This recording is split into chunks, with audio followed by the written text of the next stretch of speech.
طرح سے اتارے ہیں محمد، ہر دور میں ہر شخص کو پیارے ہیں محمد۔ اکثر در زہرا پہ جبرائیل نے سوچا، پیغام کس کو دوں یہ تو سارے ہیں محمد۔ اب میں بلا تاخیر دعوت خطاب دیتا ہوں خطیب ولایت علی جناب علامہ ڈاکٹر ماجد رضا عابدی صاحب۔ نعرہ تکبیر، نعرہ رسالت، نعرہ حیدری، حسینیت، یزیدیت، خاندان محمد و آل محمد پر بلند تر صلوات۔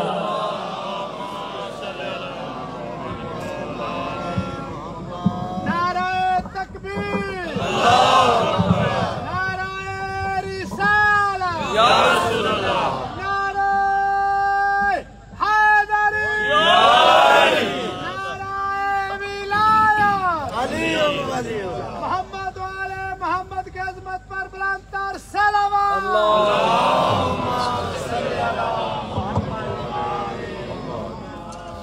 اعوذ باللہ السمیع العلیم من الشیطان اللعین الرجیم، بسم اللہ الرحمن الرحیم، الحمد للہ المعروف من غیر رؤیت والخالق من غیر رویت، الذي لم يزل قائما دائما إذ لا سماء ذات أبراج ولا ليل داج ولا بحر ساجن ولا أرض ذات مهاد ولا خلق ذو اعتماد، والصلاة والسلام والتحية والإكرام على نبي الرحمة وخازن المغفرة وقائد الخير والبركة ومنقذ العباد من الهلكة، سيدنا ومولانا أبي القاسم محمد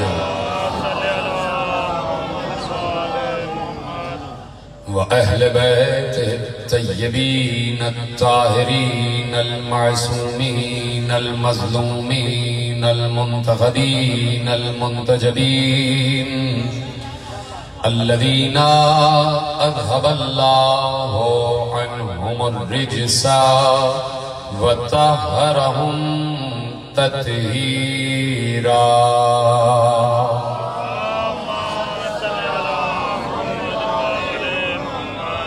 أما بعد، فقد قال الله سبحانه وتعالى في محكم كتابه المجيد وفرقانه الحميد وقوله الحق، بسم الله الرحمن الرحيم، ومن لم يجعل الله له نورا فما له من نور۔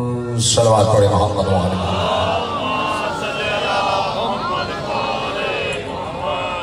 1442 ہجری کے عشرہ ماہیزہ کی آپ حضرات آج 60 برج والا میں چوتھی مجلس میں شریک ہیں، اور آپ اس وقت اس کے بھی شریک ہیں جو لا شریک ہیں،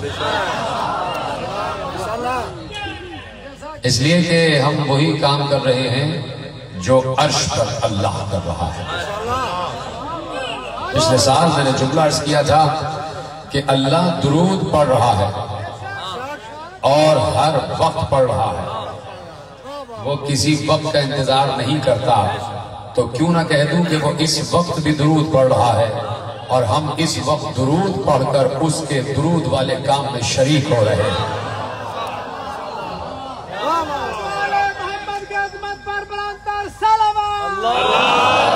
صلی علی محمد۔ توجہ ہے قبلہ؟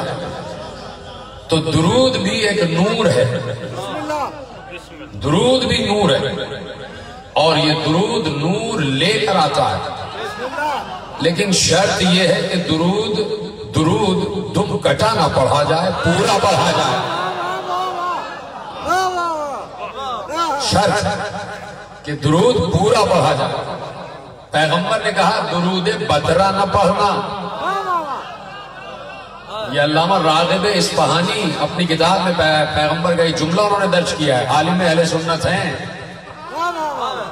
علامہ راغب اصفہانی۔ وہ اپنی کتاب میں لکھ رہے ہیں کہ پیغمبر پر جب آئے درود اتری تو پیغمبر نے کہا مجھ پر درود پڑھنا، اور لیکن درود بدرہ نہ پڑھنا۔ بدرہ نکلا ہے ابتر سے۔ پیغمبر کہہ رہے ہیں مجھ پر وہ درود نہ پڑھنا جو ابتر ہو۔ ابتر کسے کہتے ہیں؟ کہ جس کے کوئی اولاد نہ ہو۔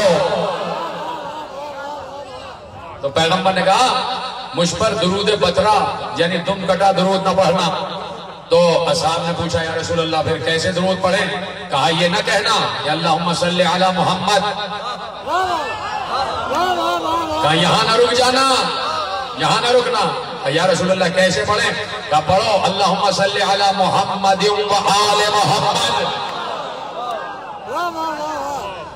تو کہا کہ اللہم صلی علی محمد و علی آل محمد بھی نہ پڑھنا، اس لیے کہ میں جملہ دے رہا ہوں اور پیغمبر کا جملہ ہے، کہ اس لیے کہ میں اپنی اور اپنی آل میں علی کا فاصلہ بھی نہیں چاہتا۔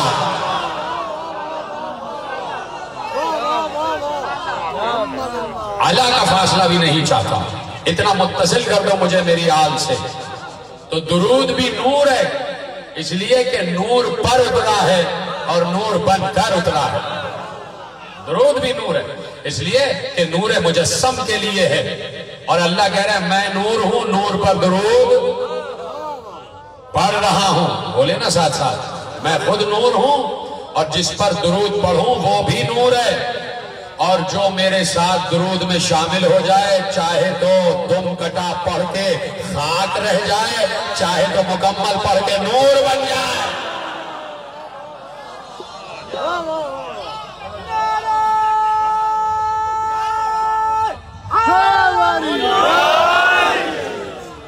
تو مکمل درود پڑھا جائے تو درود نور بن کر دل مومن میں داخل ہو جاتا ہے، اور درود انسان کو درود مستغنی کر دیتا ہے، بے نیاز کر دیتا ہے۔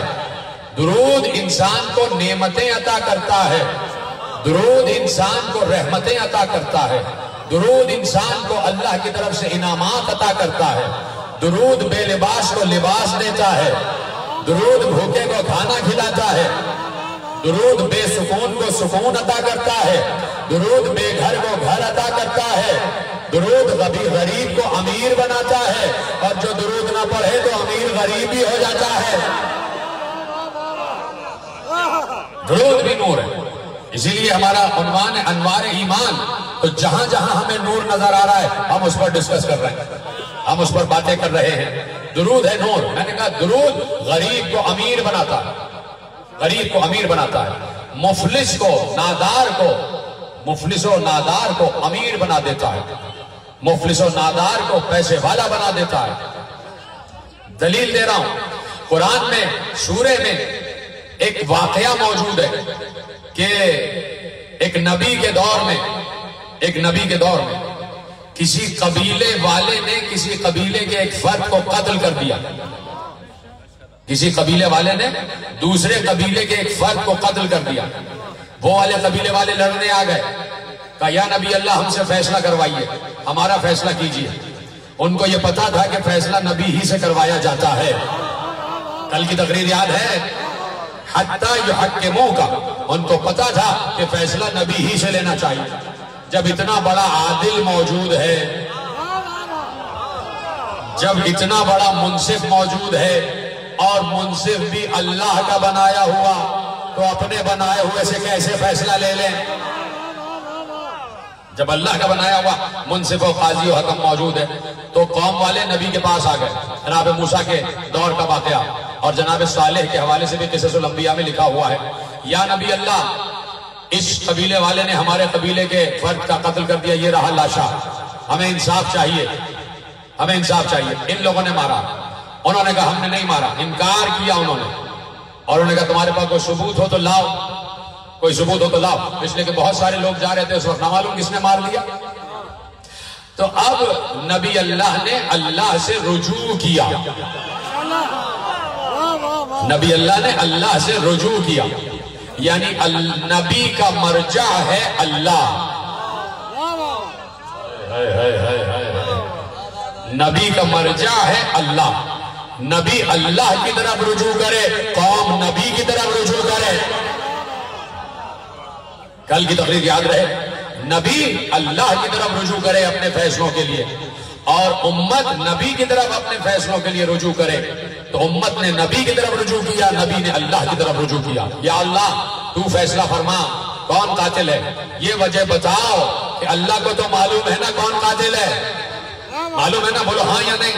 اللہ تو جانتا ہے نا کون قاتل ہے، اسی وقت اللہ بتا دیتا کہ کون قاتل ہے۔ تو جب اللہ بتاتا تو نبی کو بتاتا، اور نبی قوم کو بتاتے۔ قوم کے پاس اتنا یقین تھا ہی نہیں کہ نبی بتاتا اور نبی کی بات پہ یقین کر لیتے، تو اللہ نے براہ راست نہیں بتایا، اللہ نے کہا ہم دلیل دیں گے تاکہ دلیل کا انکار نہ کر سکو، دلیل کا انکار نہ کر سکو۔ اگر ہم نے کہہ دیا فلاں قاتل ہے تو وہ پھر کہیں گے اللہ سے کہیں گے گواہ لاؤ، جو لوگ اللہ سے گواہ مانگ رہے ہیں وہ رسول اللہ کی بیٹی سے مانگ رہے تھے، وہ اللہ سے کہتے کہ گواہ لاؤ کہ کون ہے، آپ نے کہہ دیا فلاں گواہ فلاں قاتل ہے تو گواہ کیا ہے؟ تو اللہ نے دلیل قائم کی، دلیل۔ اللہ نے کہا کہ اے میرے نبی، یہ میں تمہیں ایک نشانی بتا رہا ہوں، ایک گائے ہے، گائے، اس گائے کو ذبح کرو، ایک گائے لاؤ، اس گائے کو ذبح کرو، اور اس گائے کا گوشت کاٹو فلاں مقام کا، اور اس گوشت کے ٹکڑے کو مردے پر ملو، مردہ زندہ ہوگا اور بتا دے گا اس کا قاتل کون ہے، بتا دے گا اس کا قاتل کون ہے۔ اب اللہ نے وسیلہ در وسیلہ اختیار کیا، چاہتا تو نبی سے کہہ دیتا تم ٹھوکر مار کے اسے زندہ کر لو، خود بتا دے گا، لیکن اللہ اپنی قدرت کا اظہار چاہ رہا ہے، بتا رہا ہے کہ میں اپنی قدرت بتا سکتا ہوں کہ میں کسی مردے سے مردے کو بلوا بھی سکتا ہوں۔ کیا سن رہے میرے سے؟ گائے مردہ، مردہ گائے کا مردہ گوشت مردے پہ مس کرو، مردہ بولے۔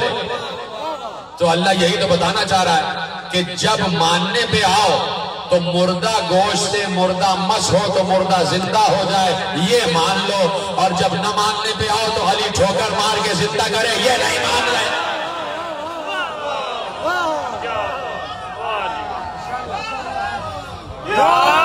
جب نہ ماننے پہ آؤ تو یہ نہ مانو، تو اللہ نے مسکرا کر دلیل دے دی کہ ایک گائے لاؤ اور اس گائے کو ذبح کرو، اس کا گوشت کاٹو اور اس گوشت کے ٹکڑے کو مردے پہ ملو، وہ مردہ زندہ ہو جائے گا، مردہ زندہ ہو جائے گا۔ قوم نے کہا عجیب بات ہے کہ مردے کے گوشت سے مردہ زندہ ہوگا۔ نبی اللہ نے کہا ہے تو کرنا یہی ہے، جب اللہ نے کہا ہے تو کرنا یہی ہے، جاؤ گائے تلاش کرو۔ جانے لگے، پلٹ کے آ گئے، یا نبی اللہ اس گائے کی کوئی نشانی تو بتائیے کیسی ہو، اس کا رنگ کیسا ہو۔ پھر نبی اللہ نے پوچھا یا اللہ اس کا رنگ کیسا ہو، کہا اس کا رنگ پیلا ہونا چاہیے، پیلا، زرد رنگ کی اس کی کھال۔ جانے لگے، پھر پلٹ کے آ گئے، یہ تو بتائیے اس کی آنکھیں کیسی ہوں۔ اب بہانے تلاش کر رہے ہیں، اس لیے کہ قاتل کا پتہ ملنے والا ہے نا۔ جہاں جس امر سے قاتل کا پتہ معلوم ہو جانے کا شک ہوتا ہے اس کے دشمن ہو جاتے ہیں، ہم آنسو بہاتے ہیں، یہ سمجھ جاتے ہیں قاتل کا پتہ ملنے والا ہے، تو بہانے تراشنے لگے، آنکھیں کیسی ہوں۔ اللہ اللہ تو صابروں کے ساتھ ہے نا، خود بھی تو خالق صبر ہے، اس کو کوئی جلدی تو ہوتی نہیں، وہ جلال میں ایسے تو نہیں آ جاتا، وہ بھی کہتا ہے میں تمہیں گھر تک چھوڑ کے آؤں گا، جھوٹوں کو گھر تک چھوڑ کے آؤں گا۔ تو آنکھیں کیسی ہوں؟ اللہ نے بتایا ایسی آنکھیں ہوں، پھر گئے، پھر پلٹ کر آ گئے۔ یہ بتائیے اس کے کھر کیسے ہوں؟ بتائیے، چھوٹی چھوٹی باتیں پوچھ رہے ہیں۔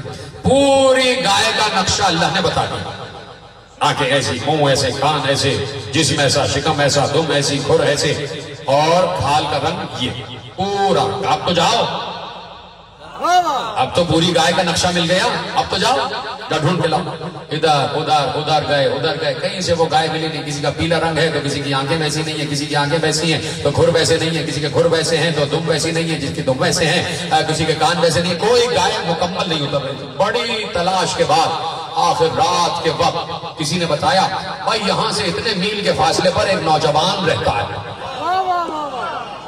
ایک نوجوان رہتا ہے، اس نوجوان کے پاس ایک گائے ہے، وہ گائے اس کے باپ نے اسے تحفے میں دی، اور باپ نے تحفے میں اس لیے دی کہ وہ باپ کی بڑی عزت کرتا تھا، بڑی محبت کرتا تھا۔ ایک بار اس کا بہت اہم ترین سودا ہونے والا تھا، کسی جائیداد کا اہم ترین سودا، اس سے اسے بہت فائدہ ملنے والا تھا۔ گاہک آ گئے اور جو جائیداد کے کاغذات تھے وہ باپ کے سرہانے کے تکیے کے نیچے رکھے ہوئے تھے، اور باپ سرہانے پہ سو رہا تھا۔ جو جائیداد کے کاغذات تھے وہ باپ کے تکیے کے نیچے تھے اور باپ سو رہا تھا، اور وہ گاہک زمین لینے آ گئے اور اس سے 4 گنا دام دے رہے تھے، جتنا زمین کا دام تھا اس سے کئی گنا زیادہ دام دے رہے تھے، اور کہہ رہے تھے ابھی فیصلہ کرو، ابھی لکھ کے دے دو تو سودا ہو جائے۔ یہ آیا، کاغذات لینے آیا، دیکھا باپ کے تکیے کے نیچے کاغذات ہیں اور باپ سو رہا ہے۔ اس نے مناسب نہیں سمجھا کہ باپ کو اٹھا کے کاغذات نکالے جائے۔ کیا سمجھ رہے ہیں؟ کہ کھڑا رہا بھائی، اور باپ سوتا رہا، اور وہ گاہک واپس چلے گئے۔ اس نے باپ کو اٹھایا نہیں، باپ کو تکلیف نہیں پہنچائی۔ جب باپ کی آنکھ کھلی تو کہا کہ تم کھڑے ہو، اس نے پورا واقعہ بیان کیا، کہا کہ مجھے اٹھا لیتے، کہا نہیں بابا، میں نے مناسب نہیں سمجھا کہ آپ کے آرام میں خلل آ جائے۔ باپ اتنا خوش ہوا کہ جو اس کی پسندیدہ گائے تھی اسے دے دی۔ وہ چھوٹی سی گائے کی پرورش کرنے لگا، وہ نوجوان چھوٹی سی گائے کی پرورش کرتا رہا، اور جب وہ گائے 2 برس کی ہو گئی تو بالکل ویسی ہی ہوئی جیسی اللہ چاہتا تھا، بالکل ویسی جیسی اللہ چاہتا تھا۔ اور اب کسی نے بتایا کہ فلاں گاؤں میں ایک نوجوان ہے جس کے پاس وہی گائے ہے جس گائے کی نشانی اللہ نے بیان کی ہے، لوگ کہے چلو چلو چلو چلو اس کے پاس چلیں۔ اب جو پہنچے تو گائے کو دیکھا تو حیران ہو گئے، یہ تو بالکل ویسے ہی ہے جیسے اللہ نے بیان کیا، اس کی آنکھیں بھی ویسی، اس کے کان بھی ویسے، اس کے شکم بھی ویسے، اس کی دم بھی ویسی، اس کے کھر بھی ویسے، اس کا رنگ بھی وہی۔ کہا بھائی یہ گائے ہمیں چاہیے، پورے قبیلے والوں نے کہا گائے ہمیں چاہیے، قیمت بولو، قیمت بولو۔ اس نے کہا یہ کوئی قیمت طے نہیں ہو پائی۔ اس نے کہا نہیں، میں نہیں، اس قیمت پر میں نہیں دے سکتا، جاؤ واپس چلے جاؤ۔ پھر پلٹ کے آئے کہ بھائی گائے تو لے جانی، یہی گائے ہے، چلو اس سے پوچھتے ہیں قیمت کیا چاہتا ہے۔ تو اس نے کہا قیمت یہ ہے کہ جب گائے کو ذبح کرو گے تو اس کی کھال میں جتنے درہم و دینار آ جائیں وہ مجھے چاہیے، جتنے درہم و دینار اس کی کھال میں آ جائیں، اتنی بڑی گائے،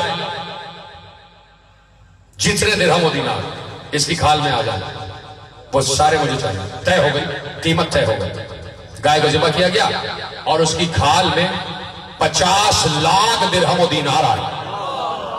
اس دور کے 50 لاکھ جو سونے کے سکے ہوتے ہیں۔ مجھے پڑھنا پورا واقعہ نہیں ہے، مجھے یہاں تک رکنا تھا۔ معصوم سے کسی نے پوچھا کہ اس نوجوان جو غریب نوجوان تھا وہ ایک دم سے اتنا امیر کیسے ہو گیا؟ معصوم نے کہا وہ جب سے گائے کی پرورش کر رہا تھا، پرورش کر ہی رہا تھا اور درود پڑھ پڑھ کے پرورش کر رہا تھا۔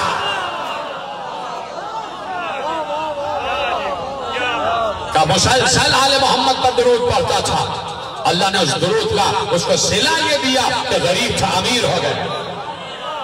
معصوم کہہ رہے تو درود ایک نور ہے جو قلب مومن میں نور بن کے داخل ہوتا ہے، اور جب نور قلب مومن میں نور بن کے داخل ہو جاتا ہے تو مومن غنی ہو جاتا ہے.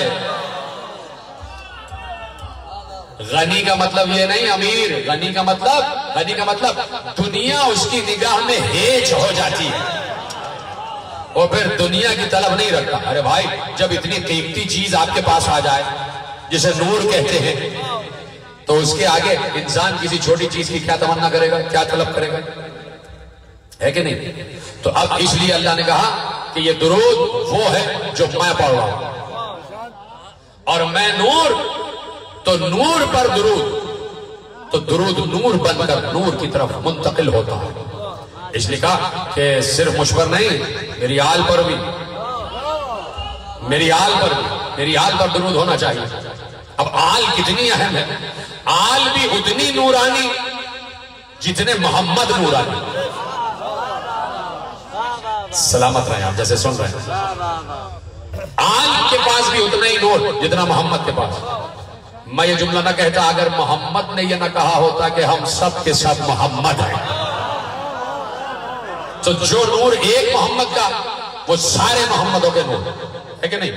سارے محمد کے پاس وہی نور جو ایک محمد کا نور، تو وہی نور محمد کا، وہی نور علی کا، وہی نور زہرا کا، وہی نور حسن کا، وہی نور حسین. تو یہ تو ہو گئے نورانی جو محمد سے متصل ہیں، بالکل محمد کے نور کا حصہ ہیں. لیکن جو محمد سے متصل نہیں، منسلک ہیں، ان کا بھی نور میں حصہ ہے. چپ ہو گیا آپ، میں دلیل دیتا ہوں. مشکات شریف بہت اہم ترین کتاب ہے اہل سنت والجماعت کا، ہمارے لیے بھی بڑی محترم کتاب ہے، اس لیے کہ جس کتاب میں علم ہو وہ کتاب محترم ہو جاتی ہے. تو ہمارے یہاں کوئی اختلاف نہیں ہے، وہاں کی 6 ہمارے یہاں کی 4 مل کے 10 ہو گئے. ٹھیک ہے؟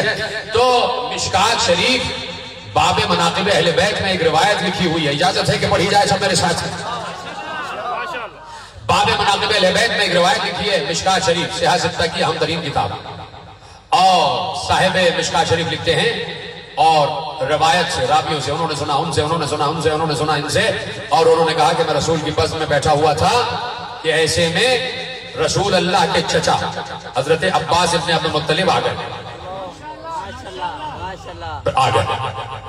پہلی محرم کو میں نے روایت پڑھی لیکن ایک جملہ نہیں پڑھا جو آج پڑھوں گا، اس لیے زحمت کی ہے. رسول اللہ کے چچا حضرت عباس ابن عبد المطلب آ گئے اور ان کے چہرے پہ غم کے آثار تھے. رسول اللہ نے پوچھا چچا آپ رو کیوں رہے، آپ کی آنکھوں میں نمی کیوں ہے؟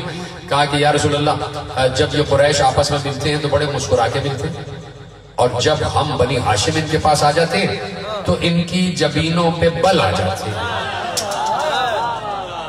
ان کے چہرے بن جاتے ہیں، یہ مسکرا کے نہیں ملتے. پیغمبر کو جلال آ گیا، پیغمبر فوراً اٹھے اور ممبر پہ بیٹھے. ممبر پر بیٹھ کر اصحاب کی طرف رخ کر کے کہا، اور اس کے بعد اپنے چچا کو دیکھ کر کہا سنیے چچا عباس ابن عبد المطلب، جو آپ بنی ہاشم سے اللہ اور رسول کی نسبت سے محبت نہ کرے اس کے دل میں کبھی ایمان داخل نہیں ہو سکتا.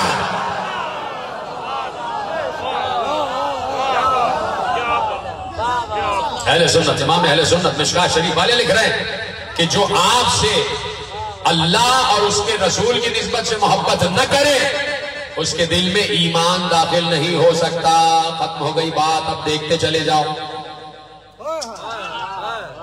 اب پرکھتے چلے جاؤ کہ کون ہے جو بنی ہاشم سے محبت کر رہا ہے. تو اب یہ دیکھنے کی اور پوچھنے کی ضرورت نہیں ہے کہ تمہارے پاس کتنا ایمان، تمہارے پاس کتنا ایمان، تمہارے پاس کتنا ایمان. یہ دیکھتے جاؤ کون علی سے کتنی محبت کر رہا ہے، یہ دیکھتے جاؤ. تو اللہ کے رسول نے اللہ کے کہنے سے معیارات ایمان دنیا کو بتائے اور دنیا کے دلوں میں راسخ کروائے.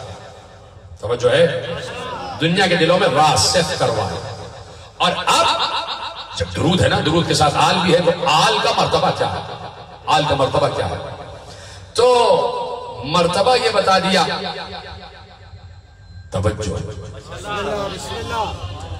بات کرتے کرتے کسی بلند قامت صاحب نے پوچھا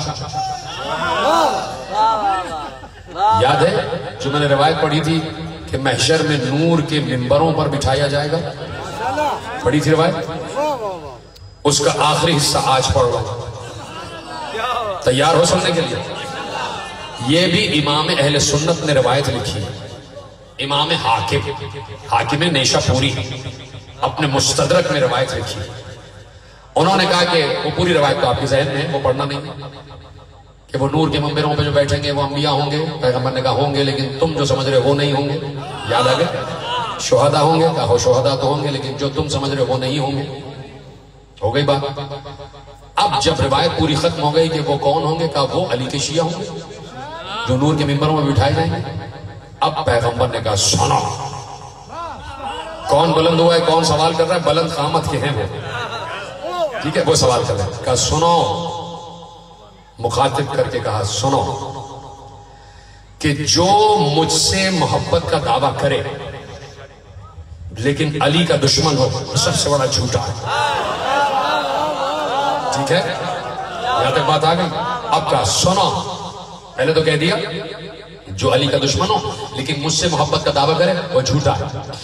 پھر کہا سنو، جو قریش میں سے علی کا دشمن ہو وہ یہودی ہوگا۔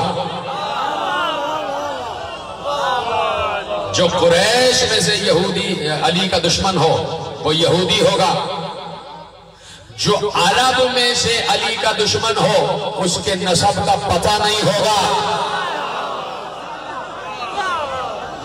اور کوئی عام انسان اگر علی کا دشمن ہو وہ شقی ہوگا، ظالم ہوگا، قاتل ہوگا۔ پہچان بتا دی رسالت میں آپ نے کہ اس طریقے سے پہچانتے جانا۔ اب اگر کوئی علی کا دشمن نظر آئے اور وہ کہے میں قریش ہوں، تو کہنا تو قریش نہیں ہے، یہودی ہے۔ بھائی امام اہل سنت نے لکھا ہے، اس لیے میں بڑے اعتماد سے بیان کر رہا ہوں، میرے گھر کی اپنی روایت نہیں ہے، تو امام اہل سنت نے لکھا۔ تو اب دیکھتے جاؤ کون علی سے کتنی دشمنی کر رہا۔ تو پیغمبر نے کہہ دیا وہ یہودی ہوگا اور وہ مجہول النسب ہوگا، فلانا شقی ہوگا، ظالم ہوگا، قاتل ہوگا۔ تو اب جہاں پر تشدد نظر آ جائے، جہاں پر شقاوت نظر آ جائے، جہاں پر ظلم نظر آ جائے، جہاں پر زیادتی نظر آ جائے، جہاں پر قتل نظر آ جائے، جہاں پر شجروں کا پچانا نظر آئے، جہاں پر یہودی نظر آ جائے، سمجھ لینا کچھ نہیں ہے سوائے بغض علی کے۔ تو اب جاؤ بتاؤ پاکستان کے تمام انصاف کرنے والے اداروں کو بتاؤ کہ تمہاری عدالت میں یہ جو اتنے مجرم آ رہے ہیں یہ سارے کے سارے دشمن علی ہیں۔ جو بھی آ جائے قاتل، جو بھی آ جائے ڈاکو۔ ڈاکو کے نام پہ خاموش کیوں ہو گئے بھائی؟ علی کا چاہنے والا ہو اور کسی کے باپ پہ قبضہ کر لے، ہو ہی نہیں سکتا۔ ڈاکہ ڈالے یہ ہو ہی نہیں سکتا، قتل کر دے یہ ہو ہی نہیں سکتا۔ ہاں جب علی کہے کہ قتل کرو تو کرے، اور علی اس وقت کہے گا کہ جب کعبے میں ظہور کرے گا دوبارہ، اس وقت علی آنے والا علی کہے گا۔ تو پھر ہمارے ہاتھوں میں جو تلواریں ابھی ہمارے سر پر چل رہی ہیں، سمجھ جاؤ نا جملے، اس وقت جب آخری علی آئے گا تو وہی تلواریں دشمنوں کے سر پہ چلیں گی۔ ابھی تو یہی ہو رہا۔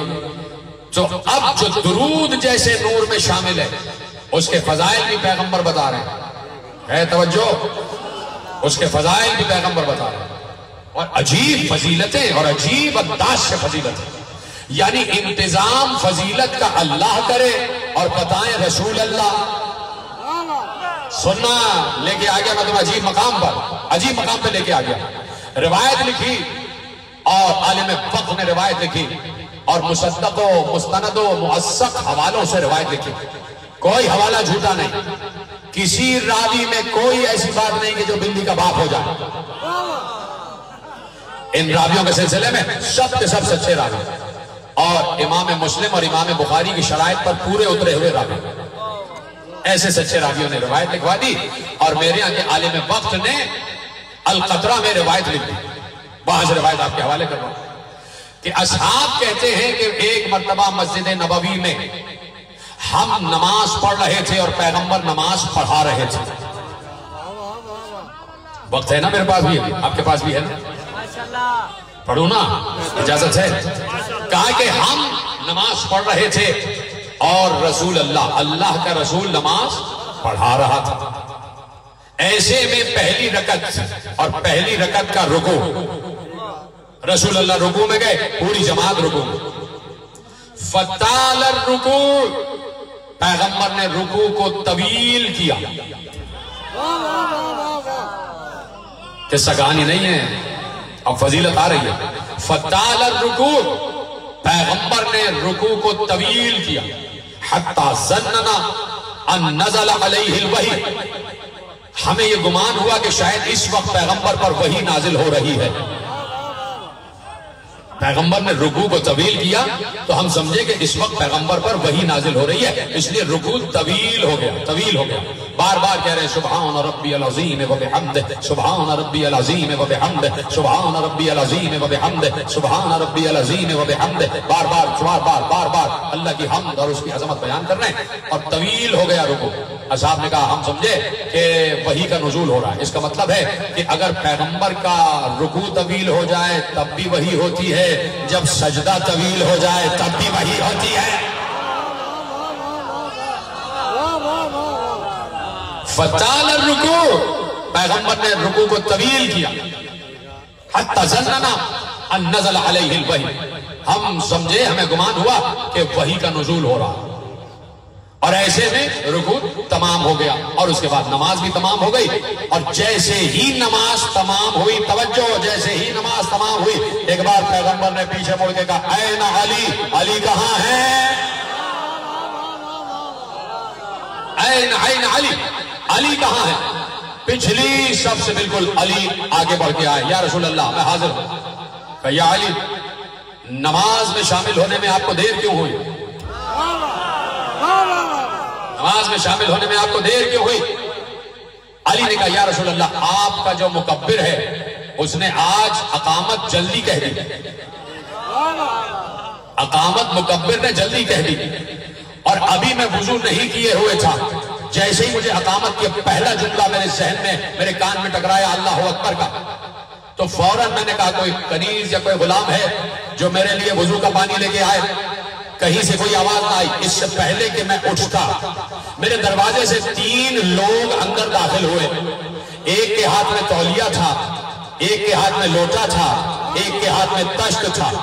ایک نے تشت سنبھالا, ایک نے لوٹے سے میرا ہاتھ دھلایا, ایک نے تولیے سے ہاتھ صاف کیا اور میں مسجد میں آ گیا. رسول اللہ سب کے سامنے کہہ رہے یا علی, جو ہاتھ دھلا رہا تھا وہ اسرائیل تھا, جس کے ہاتھ میں رومال تھا وہ میکائیل تھا, جو تشت سنبھالے تھا وہ اسرافیل تھا.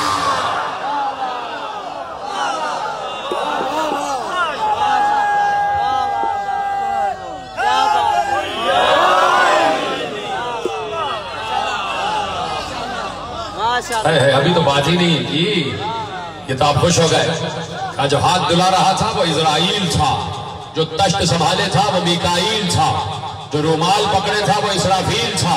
تو یا رسول اللہ 4 بڑے فرشتے ہیں, یہ چوتھا کہاں گیا؟ جبرائیل. یہ جبرائیل کہاں گیا؟ پیغمبر نے کہا جبرائیل واضحا علی رکبتی فقال قم یا محمد قلیلا, قم یا محمد قلیلا حتی یجیع علی. اور پیغمبر نے کہا جبرائیل میرے گھٹنوں پہ ہاتھ رکھ کے کہہ رہے تھے ذرا رکوع کو طویل کرو, علی آنے والے ہیں.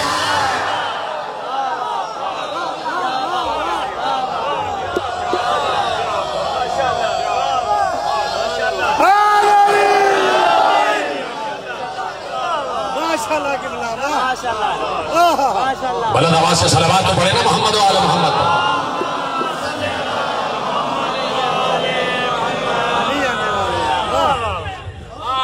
قم یا محمد قلیلا, قم یا محمد قلیلا. بار بار جبرائیل کہہ رہے تھے رسول اللہ تھوڑی دیر اور, تھوڑی دیر اور, تھوڑی دیر اور, علی آنے والے, علی آ جائیں, علی آ جائیں. اور ایسے میں علی جماعت میں شامل ہو گئے. توجہ ہے, رسول نماز پڑھیں اور علی شامل نہ ہو, یہ کیسے ہو سکتا ہے؟ نماز تو اللہ چاہتا ہے مکمل میرے پاس آئے. جو سمجھ گیا وہ سمجھ گیا, تو یہ سمجھا وہ جانے اور اس کی سمجھ جانے. اللہ چاہتا ہے مکمل نماز میرے پاس آئے. محمد ہو اور علی نہ ہو ایسی نماز نہیں. محمد بھی ہو علی بھی ہو.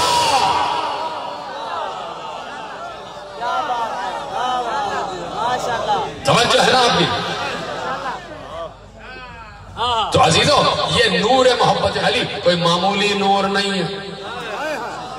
اس نور کا حامل جبرائیل بھی ہے.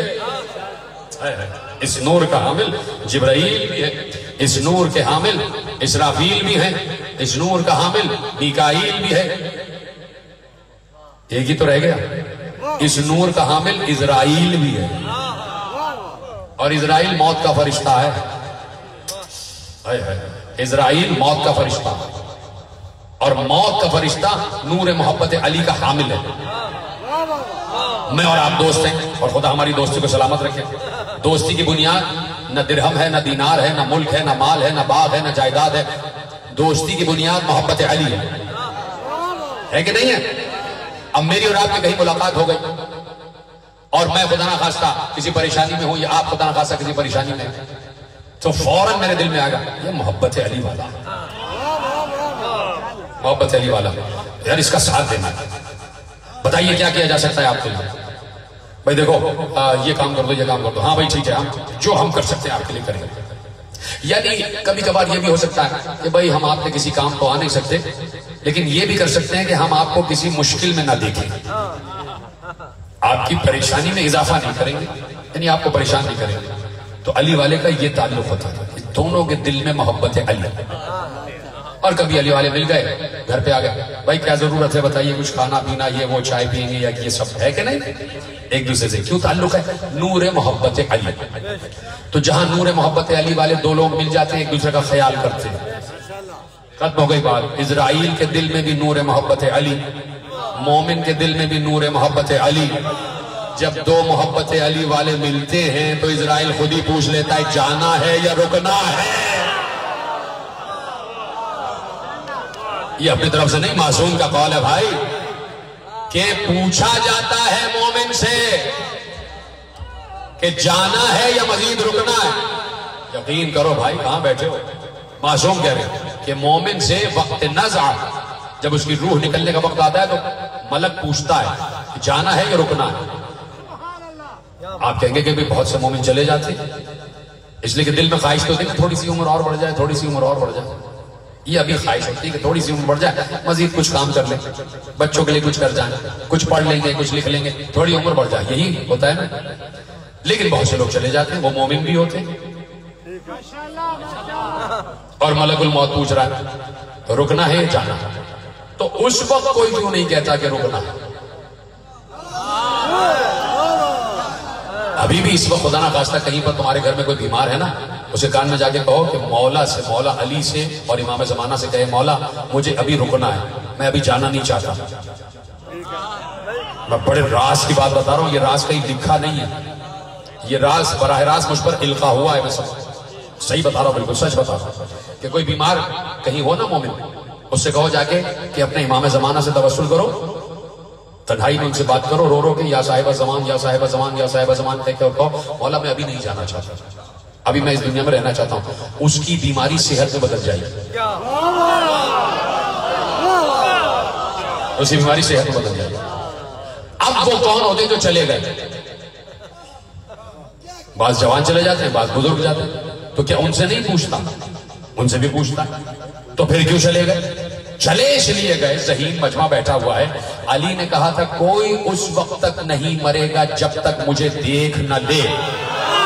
مومن دیکھ رہا ہوتا ہے سرحانے علی ہیں تو علی کے ساتھ جاؤں یا دنیا میں رہو.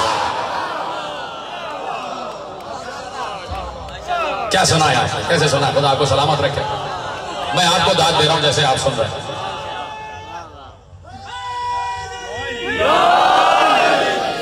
توجہ فرمائی نا آپ نے. تو اختیار ہے مومن کا اور یہ اختیار کس لیے ہے؟ یہ اختیار ہے نور محبت علی کی وجہ سے. جملوں کی قدر کیا کریں. نور محبت علی جس سے دل منور ہے تو نور محبت علی ساتھ میں اختیار بھی دیتا ہے. اختیار بھی دیتا ہے. ایک علی کا چاہنے والا منبر پر بیٹھا ہوا تھا اور خطبہ دے رہا تھا، اور خطبہ دیتے دیتے ایک بار سورج غروب ہونے لگا. سورج غروب ہونے لگا تو مجمع بھرا ہوا تھا، خطبہ اس کا طویل ہو رہا تھا.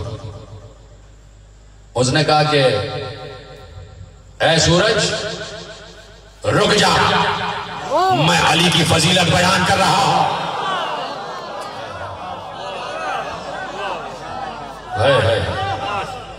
میں علی کی فضیلت بیان کر رہا ہوں. 6 شعر اس نے عربی میں اسی وقت کہے کہ رک جا اے سورج، میں علی کی فضیلت بیان کر رہا ہوں. وہ علی جو پیغمبر کا وصی ہے اس کی فضیلت بیان ہو رہی ہے. وہ علی جو اللہ کا ولی ہے اس کی فضیلت بیان ہو رہی ہے. رک جا، ابھی غروب نہ ہونا. ایک بار دیکھا کہ سورج کی روشنی دوبارہ طلوع ہو گئی، اتنا اختیار آ جاتا ہے نور محبت علی کا انسان کے قلب میں. بعد میں لوگوں نے کہا کہ بھائی بات یہ تھی کہ پورے ماحول پر بادل چھا گئے تھے، ان بادلوں میں سورج چھپ گیا تھا. جیسے ہی اس نے کہا سورج اپنی روشنی دکھا، ایک دم آئے ہوئے بادل واپس پلٹ گئے. بادل واپس پلٹ گئے. تو یہ محبت علی کا نور مومن کو مختار بناتا ہے. یقین کی بات ہے، جسے یقین نہیں ہے اسے کچھ نہیں ملے گا. اللہ اکبر. جسے دیکھو پھر کہہ رہا ہوں جملہ، جسے یقین نہیں ہے اسے کچھ نہیں ملے گا، جسے یقین ہے اسے سب کچھ ملے گا. میں نے کسی منزل پر کہا کہ قرآن، پچھلے سال شاید میں نے پڑھا کہ قرآن میں 2 قسم کی آیتیں ہیں کہ یہد اللہ لنورہ من یشاء، اللہ جسے چاہتا ہے اپنے نور کی طرف ہدایت دیتا ہے. اور ایک مقام پر ہے اللہ جسے نہیں چاہتا اسے ہدایت نہیں ملتی. اللہ جسے چاہتا ہے اسے ہدایت ملتی ہے، جسے نہیں چاہتا اسے ہدایت نہیں ملتی. کسی نے معصوم سے پوچھا کہ جب اللہ ہی نے نہیں چاہا تو کسی کو ہدایت نہیں ملی، اور جب اللہ نے چاہا تو ہدایت مل گئی. تو جسے ہدایت نہیں ملی جب وہ محشر میں آئے گا تو وہ اللہ سے کہہ سکتا ہے پروردگار تو نہیں مجھے ہدایت نہیں کی تو اب مجھے تو سزا کیوں دے رہا ہے. بات سمجھ میں آ رہی ہے نہیں؟ ختم کر دوں بات پہنچ رہی ہے پیچھے آخری آدمی تک کہ بھائی جسے قرآن کہہ رہا ہے نا کہ جسے اللہ ہدایت دے اسے ہدایت ملتی ہے، جسے نہ دے اسے نہیں ملتی. تو محشر میں کوئی ایسا آدمی آ جائے کہ جس کے پاس ہدایت نہیں تھی تو وہ اللہ سے شکایت کرے گا کہ پروردگار تو نے مجھے ہدایت دی ہی نہیں، تو میں ہدایت پہ نہیں تھا، اب تو مجھے کیوں سزا دے رہا ہے، اب تو مجھے کیوں عذاب دے رہا ہے، اب تو کیوں مجھے جہنم میں ڈال رہا ہے، تو نہیں ہدایت نہیں دی. لیکن سوال تو ہے نا، بنتا ہے سوال. معصوم سے یہی سوال کیا گیا کہ مولا پھر سزا کیسی، پھر عذاب کیسا، پھر جہنم کی آگ کیسی؟ جب اللہ ہی نے ہدایت نہیں دی تو ہدایت یافتہ نہ ہوا. تو اب جواب بھی معصوم ہی نے دیا. معصوم نے کہا یہ معاملہ نہیں ہے، بات یہ ہے کہ قرآن کی آیت کے پیج میں یہ بات چھپی ہوئی ہے کہ اللہ یہ بتانا چاہ رہا ہے کہ جو ہم سے ہدایت مانگے گا ہم دیں گے، جو نہیں مانگے گا ہم نہیں دیں گے. سمجھے؟ جو ہم سے ہدایت مانگے گا ہم دیں گے، جو نہیں مانگے گا ہم نہیں دیں گے. تو اللہ چاہتا ہے کہ ہم سے مانگا جائے. موسیٰ آ گئے کوہ طور پہ، بڑی باتیں ہوتی تھی جناب موسیٰ سے. تو اللہ نے کہا موسیٰ ہم سے ہی مانگا کرو، ہر چیز ہم سے مانگا کرو، یہاں تک کہ اپنی بکریوں کا چارہ بھی ہم سے مانگو، اپنے کھانے کا نمک بھی ہم سے مانگو. تو یہ سب رزق ہے، رزق. اور اللہ کے خزانے بھرے پڑے ہیں، یہ تمام نعمتیں اللہ کا خزانہ ہے. ویسے ہی معصوم نے کہا کہ محبت علی بھی اللہ کا خزانہ ہے، جو مانگے گا اسے ملے گی، جو نہیں مانگے گا اسے نہیں ملے گی. محبت علی بھی اللہ کا خزانہ ہے. تو جو مانگے گا اسے ملے گی، جو نہیں مانگے گا اسے نہیں ملے گی. تو اب جس کے پاس نہیں ہے اس سے جا کے کہو کہ مانگو تو. اب سمجھ میں آیا کہ یہ جو 5 وقت کہتے ہو اہدنا الصراط المستقیم، اہدنا الصراط المستقیم، تو گویا یہی کہتے ہو کہ محبت علی دے دے، محبت علی دے دے، راہ ہدایت دے دے، راہ ہدایت دے دے، تاکہ میں اس راہ ہدایت پر چل کر تیری منزل قرب تک پہنچ جاؤں.